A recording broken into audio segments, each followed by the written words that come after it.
Awaardiin Hacaaluu Hundeessaa badhaasaa bara kana jechuudhaan Andu'aalam Goosaatiif awaardii kenneef ture. Amma immoo sababii Qananii Addunyaa du'a isiitiin deebisee harkaa fuudhamuunsaa gabaafameera. Aadaa fuudhaaf heeruma biyya keenya keessaa Mubaarik Musammaa sababii qaalittii biyya Filisxeemii gargaaruudhaan isheen immoo sadaqaa haadha keetii jechuudhaan ofirra barsitee rakkataa ilmaan Filisxeemii nyaachifte. Assalaamu alaykum warahmatullahi wabarakatuh. Ashamaa harkafuuni hordoftoota keenyaadha. Har'ammoo viidiyoo haarawaadhaan walitti deebinee jirra. Warri chaanal kanaaf haarawaa taatan subscribe, like gochuudhaan waliin haa turru, waliin haa bohaarru jedha. Foundation Hacaaluu Hundeessaa sirba bara kanaatiin kan tokkoffaa ta'e jedhee kan madaale Andu'aalam Goosaatiif awaardii kennuun ni yaadatama, ni beekama.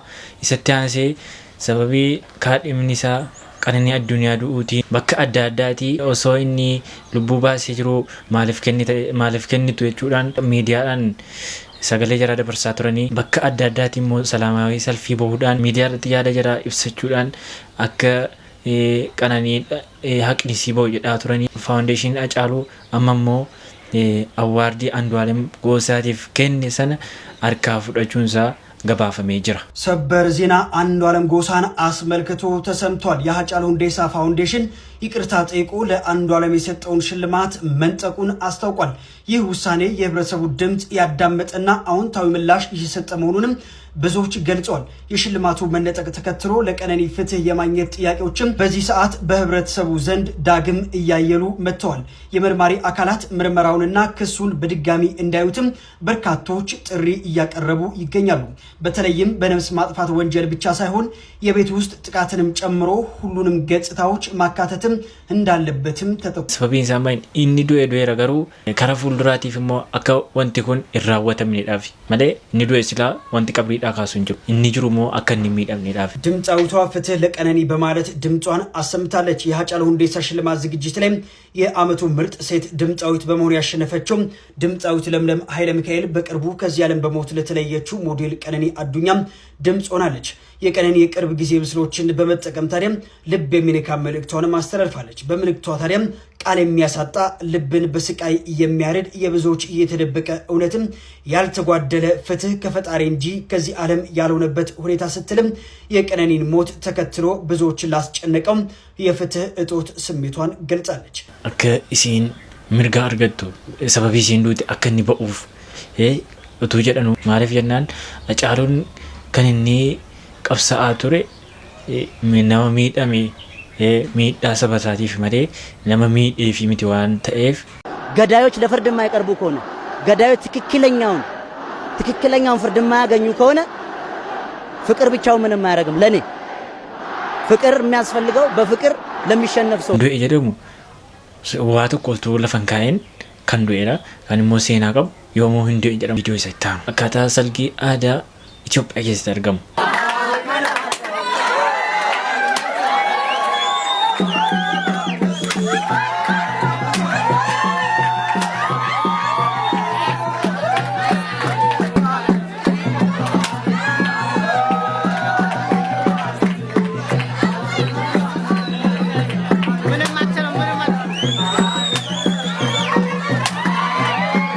Osoo muka tokkotti hin baasin kun humna eegunoo xarageera akkasii gaala.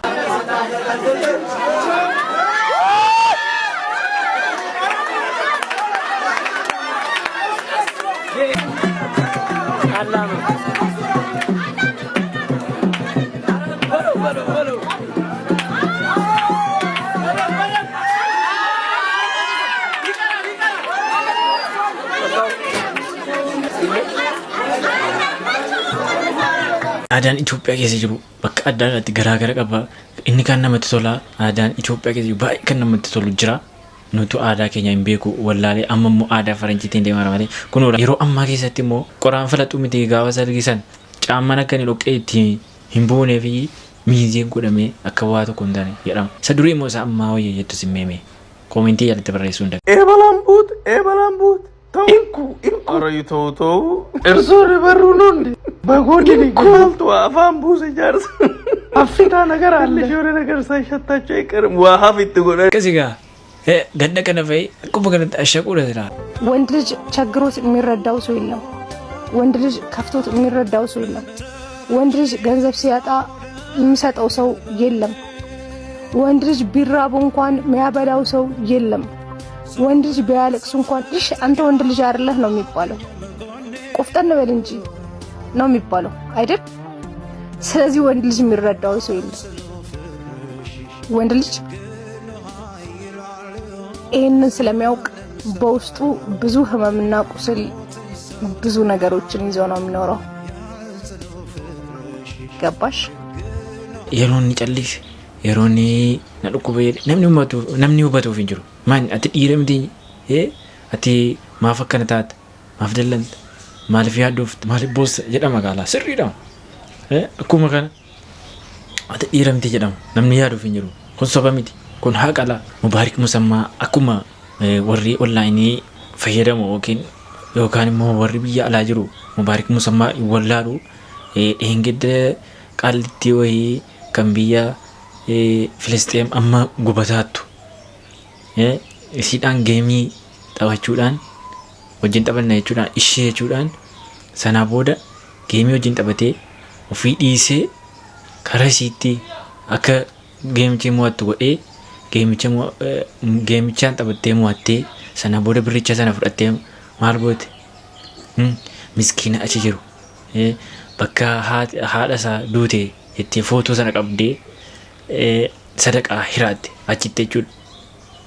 Achi biyya Filisxeem sanatti uummata ijoollee rakkatanii jiru nuudhaaf nyaachistee kun ati gaaraa nuuma keessaa ba'eetiin asuma Oromiyaa keessaa ba'ee godina Jimmaa keessaa ba'ee inni immoo biyya isaarra darbee jechuudha. Dhaqee biyya Filisxeem amma dhumaattu sana dandeettiidhuma isaa wama qabuun waan danda'eet gargaareera rabbi irraa jaallatu umrii isaa rabba dheeressu dheengadda immoo gaala sababii inni birrii liqii irratti waada nutti dubbatame kun namni meeqa waa meeqa jedheera miidiyaa irratti waa meeqa miidiyaan immoo waan balleessitu qabame ta'a namni miidiyaa hordoftan immoo argitaniitu ta'a mubaarika kana ta'e maal jedhee irratti qoosaa turanii yeroo inni immoo akkana akkana immoo qaallittiin kun rakkattuun kun rakkina keessa jirtu kun itti gammaddu immoo baay'ee qaallittii sana qofa miti baay'ee way kan itti gammadu rabbiis itti gammada maayin rakkataa nyaachisaa rakkataa waan qabne namni akka gargaaru hin qabne waraana irra jirtu achitti gargaaruu dhumti kun baay'ee kenna guddaadha kun eebba guddaadha rabbi isaa jiraachisu umurii haa dheeressuun jedha. Assalamu alaikum warahmatullahi wabarakatuh. Jirtu ilmaan Oromoo baga jiraattan obboleessa kiyya obboleettii tiyya yoo viidiyoon kun sirra qaqqabde yoo haadha qabaattes yoo rakkattee rakkoo keessa dabartee bal'ina keessa illee jiraattan osoo sheeriin goone duuti sun goone biran darbi rabbi sitti halaalu. Namni isin asitti argaa jirtan kuni nama guyyaa 3 guyyaa 4 dura mana Mubaarak Musammaatitti sadaqaa kadhataatiin ture ijoolleen tiyyanirraa dhukkubsatti jedhee har'a homa gartee sadaqaa argatte san irraa haadha Mubaarakiif rabbi rahmata haa godhu jettee kubzii fi bishaan bittee fi qoodaa jirti.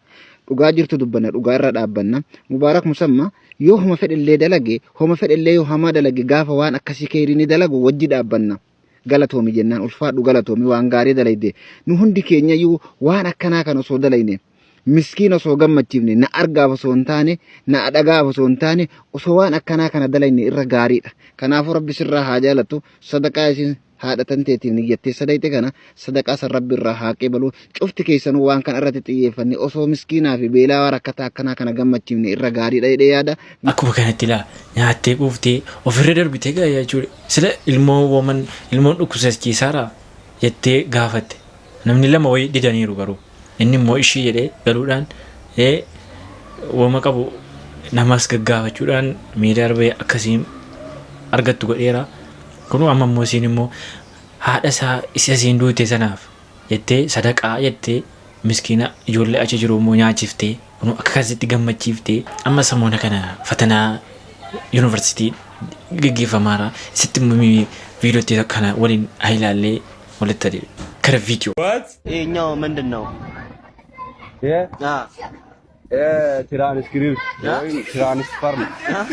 ትራንስፈርም ይባላል።